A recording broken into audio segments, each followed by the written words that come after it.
Because right now their play, nobody really complaining about it. So yep, you're going to be having a proper replay from just a technical mistake in there. So Shelty is going to be playing Oranos. That's quite interesting choice from him. It's going to be Oranos Isis Thor against Doubler and Isis. I think the civilizations are the same. They did pick those civs. I don't think that actually anybody would be trying to cheek up and trying to change something in there. So yep, we are right now looking at, for example, Shelty, the new player in the game, and he's going to be playing in the pocket or not? No, he is on the flank. Going to be facing against torgale. That's going to be kind of fun. As he's moving in, of course, across the tree line, onto the dock, all the way into the middle. Yeah, this is not really the best placement, but he already needs to do it, because he had to walk a long walk. He unfortunately chose the wrong one. He should have gone to top side.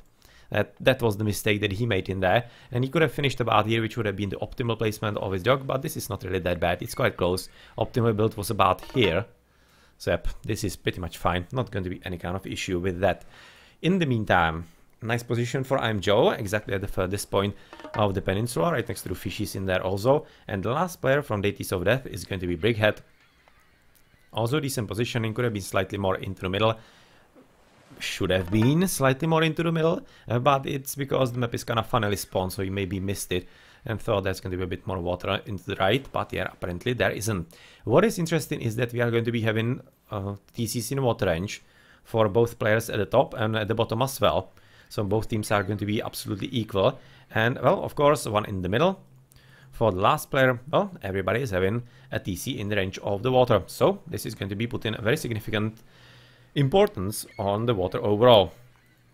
Placement of the dock for LonelyNightt, not really bad. It's pretty much alright. It's going to be kind of similar to Brickhead, so this is going to be a very equal fight between both of these. And well, of course, second dock already being built by Kimo, as in the pocket he's going for a full-on boom in middle up, and we are gonna see how well he's gonna play there.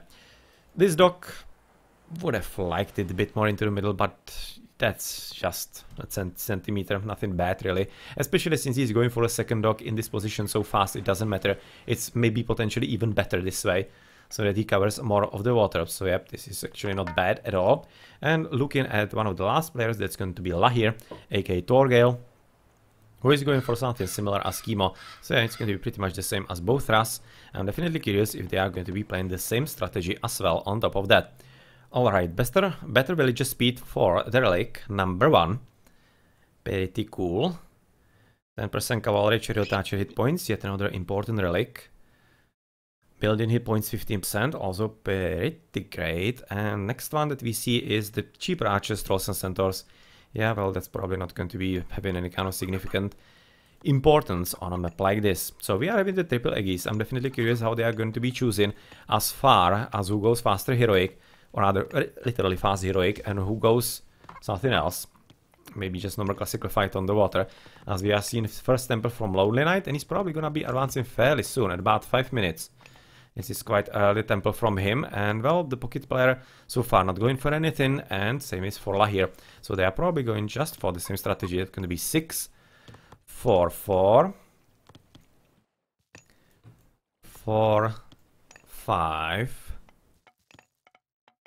4, 6. Yeah, it seems to be basically the same. Okay, the same strategy from both of them so far. Haven't noticed really any kind of big difference, and a lot of piggies coming into Shelty's home base so that he can prepare himself for the advance, and he already is, because he's... Oh, yeah, this temple is telling you that he's actually expecting some will rush or whatever, something like that, and having the double Ras, that could be some kind of idea behind it.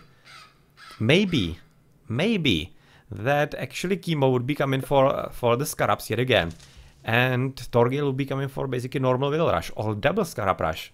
I'm not exactly sure what we are gonna see on this map, because yeah, we really can't tell.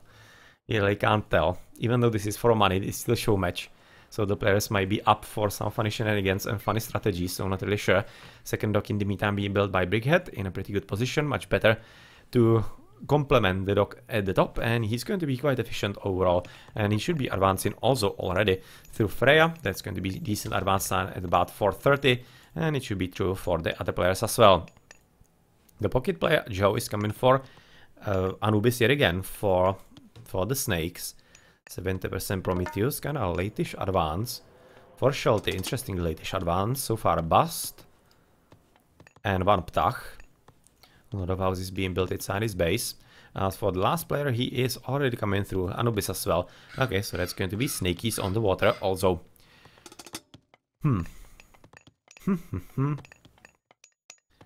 The house is just being built randomly across the base, not really thinking even about any kind of defense. Like, for example, you could be placing them in the front, but they don't really want to waste any kind of time, so they want to be as fast with them done as possible. And in the meantime, of course, this means that LonelyNightt, even though he's advancing quite fast, he's already on the attack with Plague of Serpents being cast just on top of this longboat. And, well, that will of course mean that this is not going to be accessible all that much, but for about half a minute, because of course these boats with extra attack are going to be getting rid of those sea snakes pretty soon, even though they will have to be wary about the cabinets that are going to be coming out. In the meantime, of course, Shelty at the bottom is already fighting against Lahir quite fine, as we are also looking at Kimo, who was attempting first to go to the top, apparently, but switch sides and is going to be helping on the left with, well, the need being there, definitely, as Joe is also fully choosing that there's going to be the fight for the water happening. Just now waiting where Joe is going to be casting the snakes. It will be really effective once they engage in some big battle in the double. And then, right on top of them, or between them and the docks, place the fishies, aka snakes. That's what I wanted to say. As that will disrupt the gameplay significantly. So if they play it correctly, it could be very important god power. And one that I definitely like to see used lately. It hasn't been really used all that often in the past years, but about the last few months, it's really picking up in popularity. And it's definitely one that if you use it correctly, it really can even win you the water altogether. Shockwave has been cast at the bottom, Forest Fire also being cast by Brickhead on his opponent, so it's not like it really matters all that much though, as we are probably just going to be seeing one of the woodlines dead, but no villages and whatnot. Snake is still very much alive, and it's almost looking like that actually Brickhead might be needing a bit of assistance. He's so far not having enough luck pushing through both the boats and the snakies, because the snakies are basically meaning that he basically needs to still defend. He cannot get around them. He would have to force himself through the bottom, which I think he might attempt to do so, but he's probably afraid because of those 3 fishing boats, or maybe about 4 and 5. So yeah, that's unfortunate, and we are right now exactly looking at the snake is being cast exactly as I said, and that's very well done and obvious strategy. So yeah, it's not like I'm super clever or anything, just obvious play in there. And well, this is of course going to be helping them push forward, as they are tanking a lot of damage also, which means that Joe's cabinets and BMS from Shelty are just dealing extra damage basically for free. So yeah, nicely played in there. But the amount of boaties from Lahir, aka Torgale and Kimo, is just a bit too big. And it cannot be said that they would be winning. It is of that in there, and they should be probably concentrating on something else. This is not any kind of forward build, this is just 2 piggies with a few oracles on top of that. That's pretty much it. And well. A bit of an attempt to push forward right now by Kimo. Not sure it's going to be successful, because he was moving there a whole lot and not shooting. It basically resulted into Lahir being in short 1 versus 2, which of course is not a great idea at any time, because fights on the water are all about the numbers. So once you are starting to lose numbers needlessly, you are just inching into loss, and it means that they are going to be switching actually sides at very curious time, has to be said, because they are going to be losing. But there needs to come some kind of resolution, because Brickhead isn't having any kind of luck pushing it through, and he needs the help from IamJoe. So they're basically hoping that IamJoe, the short double, is going to be enough to both kill LonelyNightt and also lure Kimo from this position. He already is moving there. Yes, he's moving away. And are they going to be fast enough? Well, they don't have much time left.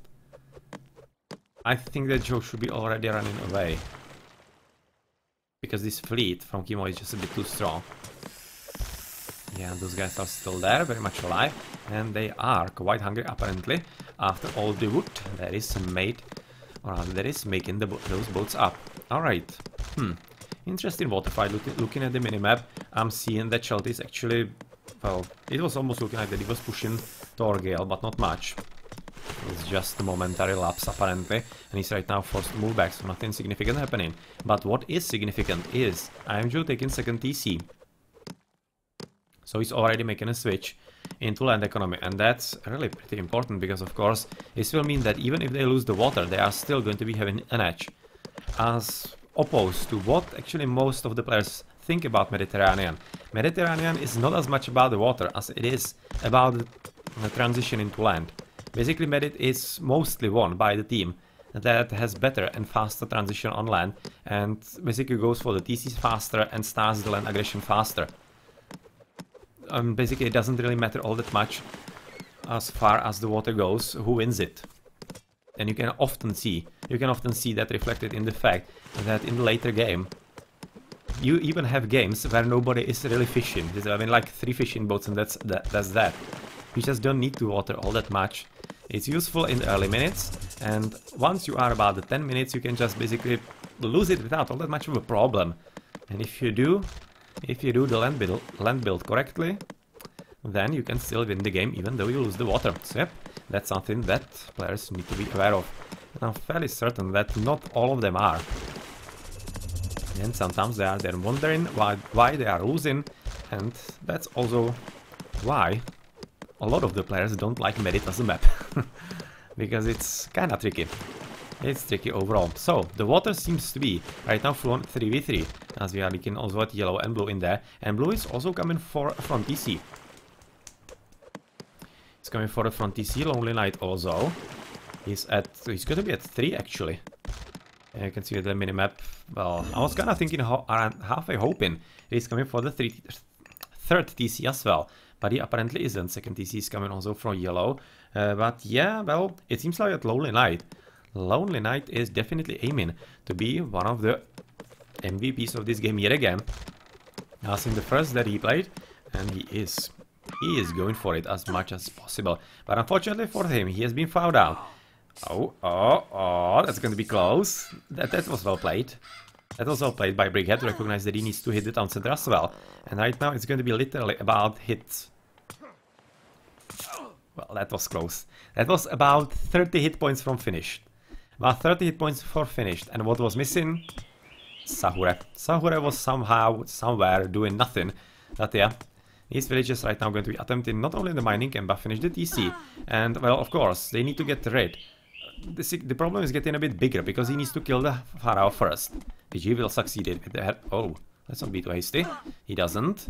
But still, it's just 1 hit point. That's just gonna be too easy to kill by absolutely anything, even the Valkyrie. And he's going to be right now attempting to finish the town center. So this is a whole lot more important than actually right now the fighting on the water. We can see that there is a blob of red, purple, teal and green. As yellow is just now fighting at the bottom with blue yet again, so it's still not over, the fighting in there. And yet again, a bit more villages coming up. Unfortunately, not any kind of use. Oh, Shelty! Shockwave! Oh! Well, yeah, well, unfortunately, Brickhead probably didn't realize that. That could have actually helped him. And not just because it wouldn't be stopping the TC in the long run, but it would be delaying it, which is significantly important as well. As it would be stopping the boom, and well, right now, LonelyNightt is at 3 TCs. The same as IamJoe. Kimo is at 2, coming for 3rd. Yes, coming for 3rd. And of course, Lahir is also coming for 3rd. And he's actually gonna steal. He's gonna steal one from Shelty. Well, somebody's greedy. And is he gonna pay for it? Nah, he isn't. Shelty isn't ready for any kind of land aggression. That's pretty bad, actually. Next to those idols, though. Not good news. Not good news coming for Shelty. And actually pretty great from torgale. Since torgale, he doesn't know that his opponent doesn't know. But yeah, if he knew, he would be right now popping the champagne.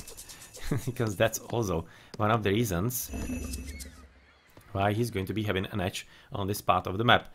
So, well, how's it looking in here? A bit of a shift in sense by Kimo to steal the opponent's TC yet again. This is funny play. Funny play, especially supported right now by LonelyNightt and all those Anubites. This is going to be a pretty significant problem for Brickhead. He's going to be losing it. And he's still going to be kept at just 1. And is there somebody coming into Heroic? Yes, Joe into Hathor. And Skin of Rhino for Kimo to make those villages a bit more strong. And of course, this is really nicely played aggression by the French team, and definitely something that we like to see. So they have stolen, and in about half a minute, both the town center in the front from Shelty and from Brickhead, and at the same time Brickhead is still at 1, Kimo at 4. Well, he cannot really support 4 town centers for the next few minutes at all, so his opponents don't need to worry about it, but it will allow him to boom slightly stronger. So he might not even need all that much, or rather need to worry all that much about anything that's going to happen on the water and such. On the water looking like that actually yellow is gonna be losing, as he's already going to be under land aggression as well, just now preparing. Yeah, that's kind of pretty late. Pretty late indeed, as he's already in deep trouble, and it's going to be probably attempt to rebuild, or rather build some forward base on this part of the map by Job, as he's probably going to be attempting to somehow stop the TC from being up for too much longer. That's going to be Midgard and of course siege works, and yep, that's exactly what needs to be happening, as there's going to be double also from the opposing side. Anubites coming for a bit of raiding on the gold, which has just finished. How much gold is there left actually? Not much. There's 1 gold mine almost done. I wouldn't be surprised if it's somewhere in the darkness one. Where is he actually going? I'm not sure. If he's going to the bottom, to the one that is already full. Yeah, well, tough luck. But otherwise, really not any kind of extras. And oh, this is nicely timed. Nicely timed from LonelyNightt, and quite unfortunate for Brickhead. He was just so close to finishing, and oh wow. He's even coming for the farms with all the villies, and he's so far not noticing that this disaster is happening in here all this time. He right now knows, but he's not really retreating anyway, because he doesn't have anywhere all that much. And locals come in from Joe, which are coming to the top and trying to kill as many villages. Oh, and they do kill. They do kill plenty of them. That's a nice execution row in there. As there is. Well, it seems like that this is going to be defended, but still, this damage to Brigade's economy, not anything great, and the TC is slowed down quite significantly, as here, aka torgale, is also at 4 TCs. It's really quite unfortunate, still 9 seconds left of the massacre of the villages. Even though it's not really that much of a massacre apparently. Oh well, another locust, pretty nice one. Unfortunately doesn't kill the prepared farms in there, but he still did kill a significant amount of villages in here nonetheless. 3, 6, about 7, 8, something like that. Not bad either. And he's sending their extras to be swallowed by all those locusts. So, well, that was a blow into the economy overall. Unfortunate timing for a Brickhead, but yeah, that's sometimes what happens. In the meantime, Joe, of course, I think he should be maybe attempting to help at the bottom as well. But he's fully concentrated at the top and going to be coming for the gold, really. Thinking that it's going to be available to you. Yeah, well, tough luck. Not anytime soon, as Joe is going to be forced back. But of course, this push by Joe is direct result of the 4 town centers of Kimo. This is the reason why you don't really want to overcommit and don't want to gather them before you are ready for them. This was a bit of a tactical option. He probably wanted to somehow stop Brickhead from picking it or whatever. But once you go for 4 TCs, and you also go for the weird idea, or rather weird, for the idea of spamming villages from all 4 of them, it's just 200 food every 15 seconds. That's what, 800 food every minute. And that's just a bit too much. That's just a bit too much altogether. Well, here coming. Oh well, what the hell? 5 villages dead. Yeah, because they are path blocked by their own army. Well, Shelty should have retreated with the army first, so that those guys could be coming off. And this is 5 citizens. 5 citizens on gold dead. Very nice cast of the Locust by here. And very, very unfortunate for Shelty. And much more unfortunate fact is that they're out of gold. We have seen that there are no gold mines left. There are some idols right now also from Joe. Trade is just now starting with Mythic from Joe. And he probably should be helping his teammate, because this gold mine is the only one that Shelty could be coming for. He's already starting trade. So hoping that it's going to be enough, but I'm not really all that sure. And Kimo already in the middle, trying to be having a bit of fun, as Joe is having some siege boats and probably hoping that he can somehow put the opponents out of the water. Because they, well, it's gonna be sad that actually the Tears of Death would have lost the water. But yeah, they've already stopped fighting for it, so that's that. In the meantime, LonelyNightt establishing himself right next to Brickhead as he's moving forward under cover of Kimo in there. And really, even though Kimo is not that important in the battle, like, he's not important at all, just now going to be coming into the importance. We are looking at the tornado on top of Brickhead, which of course is going to be helping with the attack, and not even Shelty, or rather IamJoe, is going to be able to help with that. So tornado killing the town center. Brickhead being dropped to just 0, soon to be 1. Soon to be 1, but of course this push by LonelyNightt with Kimo is just a bit too strong. Yep, and Shelty is right now resigning because he's not even having any kind of luck at the bottom. And of course meteors are going to be the last god power that is going to be cast. So GG, and the French team, through very brave and gutsy strategy of stealing the front TC, succeeded. And that's exactly what I said. Even though the water wasn't really any kind of victory or whatever convincing or at all, you cannot just say that anybody won the water. Yep, they transitioned into the land better, more aggressively, and it just paid off. And that was just what they could have done in there. Okay, so let's just check the post game. LonelyNightt. Yeah, well, not sure who's going to be the MVP. Kinda tough to choose. They were all three kinda equal. Those French guys, French-speaking guys rather. LonelyNightt is having a Belgian flag actually. Nice echo by Lonely. Nice echo indeed.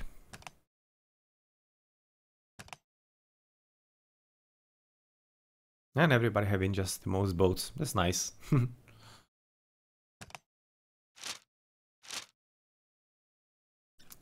Yeah, Ancestors and Locusts.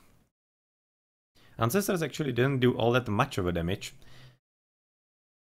They were cast about 510 and the decline started about 530. So yeah, that was some kind of combination in there. That caused him about 62 to about 45. 17 release right there, lost by Brickhead, and that's something you don't really easily come back from. Especially in a tough moment that he was in. Okay, GG.